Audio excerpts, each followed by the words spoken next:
Well, hello there, and welcome to another edition of Warbird Wednesday. My name is Fred Bell, and today we're continuing to go down experimental aircraft road with the XB-42, the Mixmaster. That is a really scary name for an airplane, isn't it? The Mixmaster, we're gonna like come after you with baked goods or something. This was built by Douglas. Now, what we're talking about, we're gonna take the jump into the 50s as we're kind of working our way towards stealth.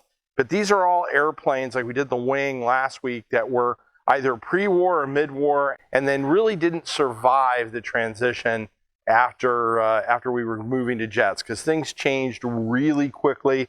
And the Mixmaster, the XB-42, was a casualty of that changeover. Although, really, really cool airplane. And Greg, my ambrosial assistant, this one hits home. This is actually an aircraft that has some relationship to the museum, if you can believe that or not, in a really roundabout way. I'm going to get there. But first, the deal is Greg picks the hats. Today, I have no idea what this has to do with the Mixmaster, but obviously I am so loosely associated to a Disney character, which I shall not name for the fear of a copyright strike. You never know that. So I'll go ahead and get this off. This was another kind of head crusher one here, Greg. I'm going to toss that off. Oh, nice catch by the Kenny. So the Mixmaster, we're going to go ahead and use a random aircraft today. Greg can throw up a plan view, but the Mixmaster was designed solely by Douglas, and it was a unsolicited design. Normally the military puts out like an RFP, a request for proposal, or a design spec, and they say, this is what we would like. That did not happen here. Douglas looked and said, United States Army Air Force, you need this airplane. And so they came up with a design. They funded it themselves, and then they got the contract for the prototype. Pretty cool. Doesn't happen a lot. Fairly rare, even at that time in American kind of procurement. What Douglas said to the military is, you need an alternative to the B-29. See where I'm going here? Douglas, Boeing. And they said to the military, not only do you need an alternative to the B-29, but we can get you roughly the same size bomb load, but it's going to be a faster and a smaller airplane. That was the pitch to the military. The military went, that's a pretty good idea. Show us what you could do. So what they came up with was, and Greg can throw up that plan view, they came up with an aircraft that was a pusher, as opposed to having the propeller. We're still in propellers on the front of the airplane. The aircraft had a counter-rotating propellers on the back that pushed the airplane along. Now what that did was, anytime you've got and with jets, obviously we're going that way, but you're taking that big paddle off the front of the airplane, so you're lowering the drag. That's a big deal. This had a cruciform tail. So it had up and down tail and a cross. That was the control surfaces. Now that is very similar to what airplane? A German airplane, Greg. The Dornier, the 335. Yeah, the Dornier was different in that it had an engine on the front and an engine in the back. But it was very fast, I might add, and if they had built it in any numbers, it was pretty superior to anything. This was another thing. Germans squandered their resources, built all kinds of designs. It was a pretty cool airplane. This airplane, with the propeller on the back side, those counter-rotating propellers, they were driven by two Allison 1710 engines, and the airplane at the end of the day could make above 400 miles an hour. So now think about this. Same bomb load as the B-29, but it could make as a point of flying, not, remember we talk about top speed, which is just flat out, you're going, and you can't do that for very long. This aircraft set a transcontinental speed record of 433 miles an hour. Arriving at Washington, D.C., the Mixmaster, piloted by Lieutenant Colonel H.E. Warden, completes a record-breaking non-stop flight from Long Beach, California. Co-pilot, Captain Glenn Edwards, shared the job on the swift flight of 5 hours, 17 minutes, topping the former unofficial mark of 6 hours from Seattle. The Speedy Douglas bomber gets her nickname from her radical tail propellers, which sing a mighty song. So the airplane was incredibly fast. Now it had the turrets, the defensive armament on the airplane was kind of wonky. I don't want to spend a lot of time on that. The aircraft's defensive posture really was, it was just going to be really fast. Think about fighters of the day. The fighters of the day were about 450 on average to 475 depending on altitude. So this thing, if you're trying to catch it and it's running away from you, you're going to have a real hard time trying to run him down, either in a flat line, you're trying to chase him down, or you're coming in from a dive, because guess what? He's going to be up pretty high. Now, the pilot and the co-pilot sat in 2 cockpit bubbles. That was the original prototype. They were in 2 like bubbles on top of the airplane. Now, that proved to be a real problem, obviously, in communication. So as they built the second airplane and they modified the first one, they did away with that because they clearly put the pilot and the co-pilot more to where they could talk to each other as opposed to being little like fish tank bubbles. So the airplane was on tricycle landing gear. It had that counter-rotating propellers, Allison 1710 engines. It was very fast. It was as fast as another very famed Allied fighter that was made out of wood, Greg. Which one was that? The Mosquito. It was as fast as the Mosquito, but it carried twice the bomb load. So the airplane proved out pretty well. It was interesting. Now, it was not without its problems. It had yaw issues. It had excessive yaw. It had prop vibration, which we're going to talk about, and it had poor engine cooling. Now, remember when we talked about the P-75, which had that Allison, and you remember it had that kind of, looked like a P-63 on steroids, right? But it was built, the Fisher, built from all kinds of different parts. They had a lot of the same problems, as did we talked about the wing with the power plants. My supposition here is that what was happening was we were getting up very close to the speed of sound. We're getting on the ragged edge of speed. And I think what was happening was 2 things. One, they slicked the airplanes up to the point where they weren't getting enough cooling. And that is clearly the case if you read the design on the XB-42, that there were some problems with the cooling ducts. The other thing was on the propulsion system, I think, so that would go into your cooling. The yaw, that's just a problem that could probably be worked out, but probably had a lot to do with that cruciform tail. And then the last thing is those props. And everybody was having prop problems as they're getting up into the high 400 mile an hour range. And I think it was just a factor of that metallurgy and the engineering of the day could not keep up with and we've seen it many times in design where the designer has a vision, but the manufacturing can't hold to that vision. I think that's the case in all of these situations with the props.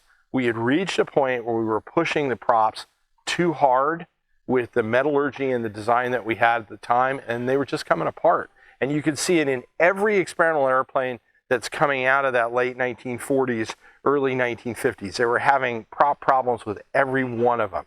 So at the end of the day, what's the solution, Greg? Jets. And we were headed to jets, and that kind of solved the problem. Now, the interesting fact about this today, Greg, and this is going to lead me into my toast, is that the first flight of this airplane was at the airport, the 21st Ferry Command in Palm Springs, California. People don't realize, people always say to me, well, why is there an air museum in Palm Springs? That's the strangest thing in the world. The reality was that there was one of the largest transfer bases, because of weather, obviously, anywhere in the United States in Palm Springs.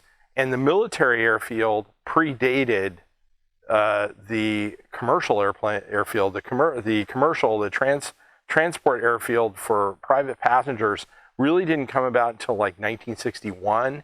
And the first commercial flight out of here was in 1964. But go back to the 30s, and this was a military airbase. And interesting thing, I've lined up a couple of pictures with our DC-3 where you can line the ridge line up. And our tarmac is very close to where some of these pictures were actually taken. And there used to be revetments all around here, little round things, Greg can throw them up, little parking spaces, as they would disperse all the airplanes. So they not only flew out of Palm Springs, but they also were very involved in the Salton Sea. There's about 30 airplanes at the bottom of the Salton Sea. If you get any ideas, World War II airplanes, no touchy. Salton Sea is very dangerous. Don't go looking for those airplanes. It's like diving in pea soup. And the other problem is most of them are Navy airplanes. And what happens, Greg? Navy never relinquishes title to their airplane. So if you bring something up, the Navy's going to be standing there going, thank you so much for our airplane. But today my salute goes to the 21st Ferry Command and all the people that started that military airport that ran actually all the way down Tockwitz. Greg can throw up some of these pictures. That the airport in Palm Springs, that airport wouldn't be here if it weren't for the military airport. So the next time somebody says, why in the world do they have a military aviation museum in Palm Springs? It actually makes a lot of sense because the military airport, the Army Air Force field was here first. There you go. I wonder if they'd let us have the terminal since we were here first. Do you think we could move over there? Greg is shaking his head. I don't think that they would allow us to do that, even though we could kind of stake claims.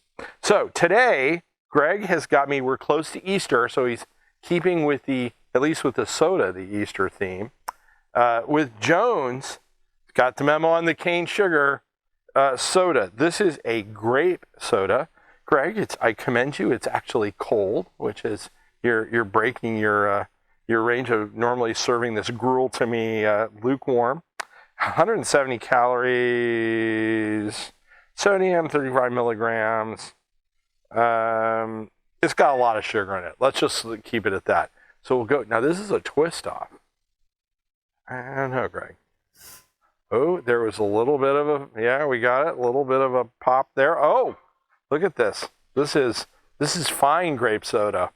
So to the 21st Ferry Command and all of the folks that kept these airplanes, these were all either going into California or they were coming out of factories going east. I salute you.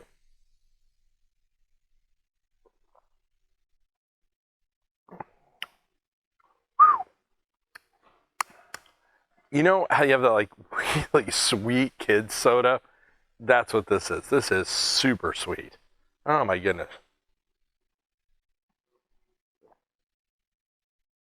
Customary second sip. I'm going to put that down. And that sugar's rush is going to haunt me for a while here, Greg. So the two aircraft were built. The one aircraft in December of 1945 set a transcontinental speed record of 433 miles an hour. Now, interestingly enough, when it got back east, within a week, it was involved in a crash and destroyed. So there was the other aircraft. Now, there was an agreement to take the other aircraft and put potted jets on it, turbojets. They did that, and that was called the XB-42A model.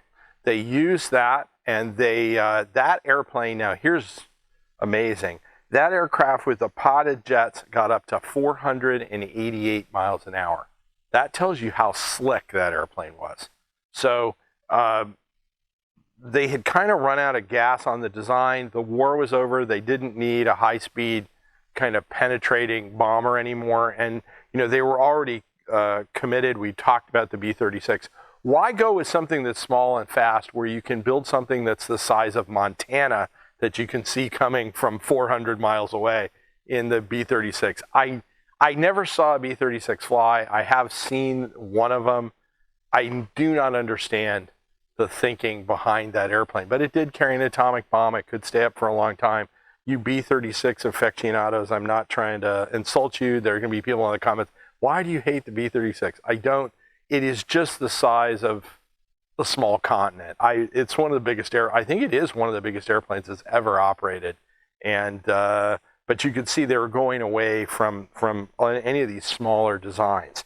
So the program came to an end.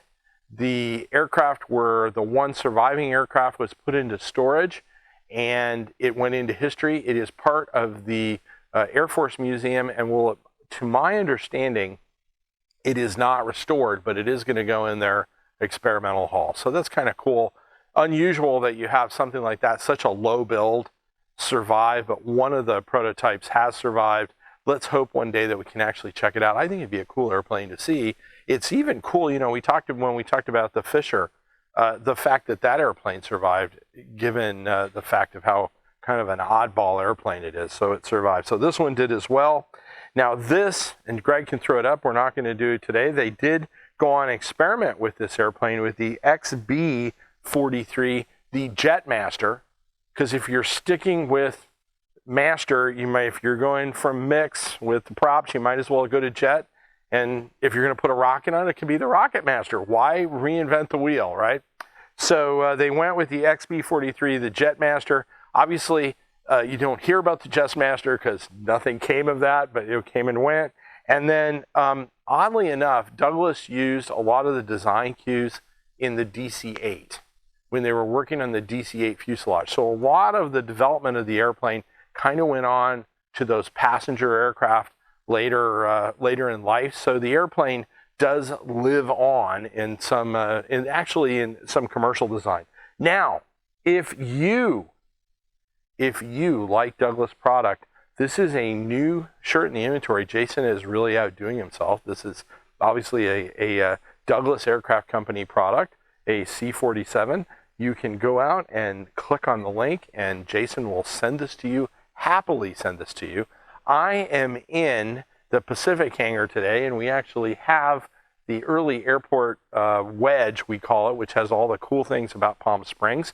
We cannot do all this stuff if we don't have your donation. So click on the little donation link. We can use any of those bucks that you send us, and we appreciate that. If you come across us on YouTube, all we talk about is military airplanes. I wish I could make it a little slicker. Greg is thinking about dancing bears or something. We'll do something else. But all we do is military airplanes. We do one each week. We hope you like this. There's just no nonsense. We get down into the nitty gritty, and we work through it in about 15 minutes. So if you enjoyed that, I hope you'll subscribe to our channel. We have over 100 videos up, I think, at this point, Greg. There's a lot of different aircraft that you can look at, and we kind of cover different genres. At this point, we are marching to the F-117, which we are going to get to through all these X-planes. So you will see the F-117 that we just opened the exhibit here. At some point, we're going to make you work a little bit more to do that. But subscribe to our YouTube channel. If you came across us on Facebook, like us on Facebook. My name is Fred Bell. I am the Vice Chairman of the Palm Springs Air Museum. Thank you so much for joining us. Have a great day.